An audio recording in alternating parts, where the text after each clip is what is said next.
go. Now I'm animated. Ah, the fish head, but just the head. Like, this is awesome. Dude, bro, I can't breathe right now. Is it that funny?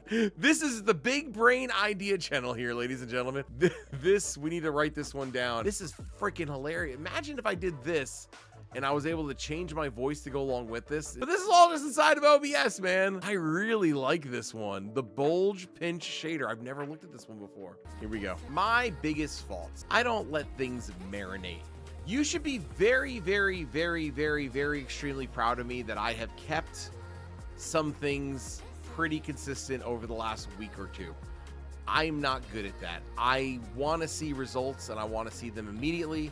I feel like certain things that I do should have instantaneous impact. And I'm always questioning myself. I am constantly questioning everything that I do. Now, that leads me down some roads that are very cool and very innovative. And it's a good thing to have that mentality. But I also sometimes pine for the ability to just do something and stick with just that one thing and see how far it goes. That's probably my biggest flaw as a creator, is that my creation technique is constant change. That it's tough sometimes. It's tough being a creator, man. For me, at least, because I'm always, well, why isn't this working? Why don't people like this? Why haven't they said, oh my God? They don't understand. I guess a lot of the times people won't understand. Let's just say here, where do we go here? Let's just say the work that went in this whole scene, everything that you see right here took some work and some doing. This is a little animation that I've done. So I created a scene called Gradient, and I put a source in here called Gradient. I created the colors. And then what I did was I put it in motion. So I put the entire scene rotated in motions. If I go here and I make it go faster, so now it's 15 seconds and it's moving around. So I have this right here, right? I have this. If I were to take this now, and if I were to add an image mask blend to here, yeah, right there. Say open. Now, what I've done inside of OBS is I have created an overlay for a webcam or a full scene that has an animated motion behind it. And all it is one source that I applied a move transition to, and then I put an image mask blend over top of that. But after all of that, this is the scene.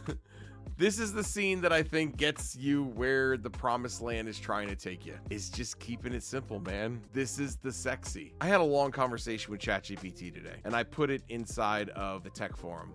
So the tech forum, we started doing this. And basically the question that I posed to ChatGPT is, I said, pretend you're YouTube, the company, YouTube, the organization. How do you view live streams in your overall platform? Where do they rank above the services that you offer? And it gave a really, really great write-up, and I agree with most, if not everything that they said. And it basically said, Twitch, live first, designed for always streaming where longer streams dominate. YouTube, videos and shorts first.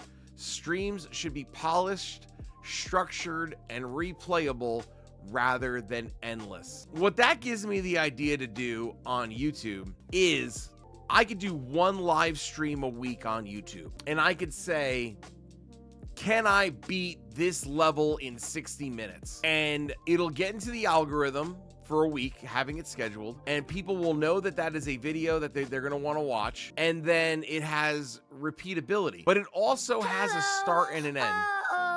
There's Scenario. What up, dude? Welcome to the show. So the idea there then is that you are creating a live stream that has a defined beginning and a semi-defined end. When you're gonna go and watch a sports game on TV, let's take football for example. We got games on tomorrow. The football game starts at 3, and you know it's gonna be ending by 6:30 because the next game is on at 6:30. You know that if you want to catch it live, you got to be there between that spot. When it comes to something that's open-ended like Geometry Dash viewer levels, well, people who get there 45 minutes into the stream, or let's say an hour and a half into the stream, and they see that I'm almost done with the stream, it's like, oh, I just showed up. Well, there was no clear definition of starting and ending. If I stuck with just this minimal scene right here, and all you got was camera and everything was just happening on one scene, nothing switching around, I think you're pretty good. I do like, maybe scenes like you're looking at right here are the intermission just chatting scene, right? I think that that could be an option. Something like this where you have different scenes that aren't necessarily the main attraction, where we kind of just go and talk. Now, if I were to do something like that, then you're gonna want your camera to be bigger. You're gonna want the chatting to be prevalent, like you gotta be able to see it, which you can on the screen right now. And then you maybe have the screen on of what it is that you're doing on the side. See, we already saw how quick it was to change things up over here on YouTube in terms of.